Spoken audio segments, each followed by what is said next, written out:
ஜூலை 15 அண்ணா serial வரக்கூடிய எபிசோட்ல என்ன நடக்க போகுது அப்படின்னு பார்க்கலாம். உங்களுக்கு இந்த வீடியோ பிடிச்சிருந்தது அப்படின்னா மறக்காம இந்த சேனலை சப்ஸ்கிரைப் பண்ணிக்கோங்க. என்னல புதுசா அம்மா அம்மான்ட்டே தெரியுற, பேசாம வேலைக்கு போறியா என்ன அப்படின்னு சவுந்தரபாண்டி முத்துப்பாண்டிய திட்டி விடுறாங்க. அதை பார்த்துட்டு இசக்கி சிரிக்கிறாங்க. காலையில சீக்கிரமா எந்திரிச்சு வீட்டில் இருக்கிற எல்லாருக்குமே டிஃபன் செய்யறாங்க சூடாமணி. எல்லாருமே உட்கார வச்சு சாப்பாடு பரிமாறிட்டு இருக்கிறாங்க. அப்ப சூடாமணி வச்சிருக்கிற சட்டினி எசக்கி அக்கா வச்சிருக்கிற மாதிரியே இருக்குது அப்படின்னு கனி சொல்றாங்க.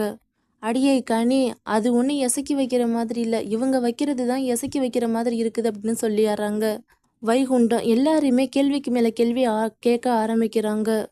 எல்லாரும் பேசாம சாப்பிட்டுட்டு அவங்கவுங்க வேலைக்கு கிளம்புறீங்களா இல்லையா, தேவையில்லாம கேள்வி கேட்டுட்டே இருக்காதீங்க அப்படின்னு சண்முகம் மிரட்டினதுனால எல்லாருமே சாப்பிட்டுட்டு கிளம்பிடுறாங்க.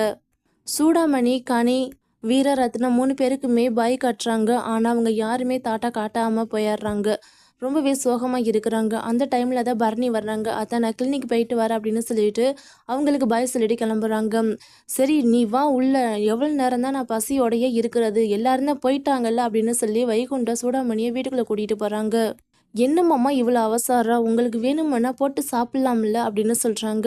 ஏத்தா எனக்காகவா நான் சாப்பிட வான்னு கூப்பிட்டேன், இங்கே வா உக்காரு, உனக்காக நான் சுட சுட நெத்தினி குழம்பு வாங்கிட்டு வந்திருக்கிறோம், ரொம்ப டேஸ்ட்டாக இருக்கும், இதை நீ ஊற்றி இட்லியில் போட்டு சாப்பிடே அப்படி அமிர்த மாதிரி இருக்கும் அப்படின்னு சொல்கிறாங்க.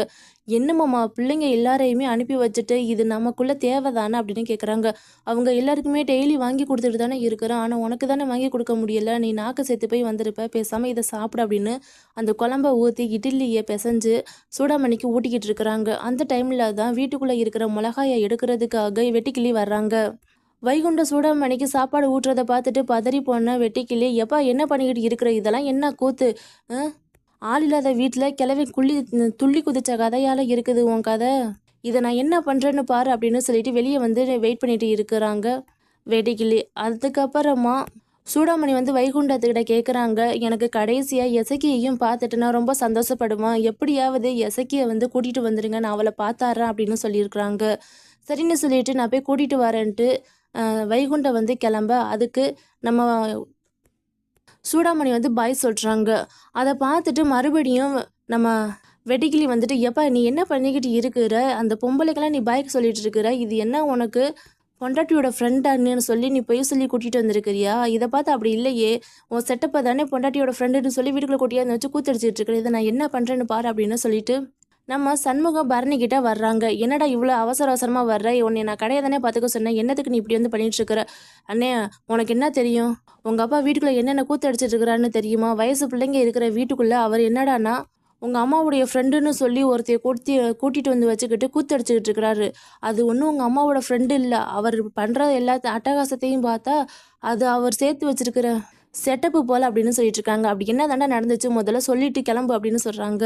சாப்பாடு ஊட்டி விட்றாரு, வெளியே கிளம்புறப்ப பாய் சொல்கிறாரு, அவர் கூத்து ஒன்றும் சொல்கிற மாதிரி இல்லை, இதை எதை வெளியே சொல்லிட்டு இருக்காது அப்படின்னு சொல்லிட்டு பரணி சண்முகம் இவங்க 2 பேருமே சிரிக்கிறாங்க. வீராவை கூட்டிகிட்டு வர்றதுக்காக நம்ம என்ன போய் சொல்லி கூப்பிட்றதுன்னு தெரியலையே அப்படின்னு வைகுண்டம் யோசிச்சுக்கிட்டே வர்றாங்க. அந்த டைமில் முத்துப்பாண்டி வைகுண்டத்தை இடிச்சாடுறாங்க. கீழே உலக போகையில் நம்ம முத்துப்பாண்டி பிடிச்சாடுறாங்க. ஏமா இங்கே வாமா அப்படின்னு சொல்லி கூப்பிடுறாங்க. இவர் எதுக்கு வந்திருக்கிறாரு தெரில, என்னன்னு கேளுங்க அப்படின்னு சொல்லிட்டு போய் ஓரமாக உக்காந்துருக்குறாங்க. முத்துப்பாண்டி, ஏத்தா பாக்கியா உனக்கு உடம்பு சரியாயிருச்சுன்னா நம்ம எசக்கிக்கு கோவிலில் பூமுடி எடுக்கிறேன்னு நேர்ந்துக்கிட்டேன், அதனால் நான் அவளை நாளைக்கு கோயிலுக்கு கூட்டிகிட்டு போகணுத்தா அப்படின்னு சொல்கிறாங்க. இதில் என்னென்ன இருக்குது, கோயிலுக்கு கூட்டிகிட்டு போகலாம் அப்படின்னு சொல்லிட்டு இருக்கிறாங்க.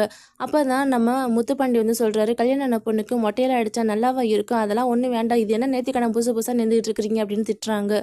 டெலை கோட்டிக்கார பையில பூமுடினா என்னன்னு தெரியுமாடா, தலையை சீவி பின்னி சடை போட்டு அதில் கொஞ்சூண்ட பூ வச்சு நுனியில் தாண்டா வெட்டுவாங்க, அதுக்கு பேர் தான் பூமுடி அப்படின்னு சொல்கிறாங்க. சரி சரி அவ்வளோதானா, நான் கூட மொட்டை அடிக்கிறேன்னு நினச்சி நான் பயந்துட்டேன், சரி போயிட்டு வர சொல்லுங்க அப்படின்னு சொல்கிறாங்க. அதை கேட்ட உடனே வைகுண்டத்துக்கு ஒன்றுமே புரியலை, என்னத்தான் அது முத்துப்பாண்டி இந்தளவுக்கு மாறி போயிட்டான் அப்படின்னு சொல்கிறாங்க. அதே மாதிரியே நம்ம வீரமும் இயற்கையும் ரொம்பவே சந்தோஷப்படுறாங்க.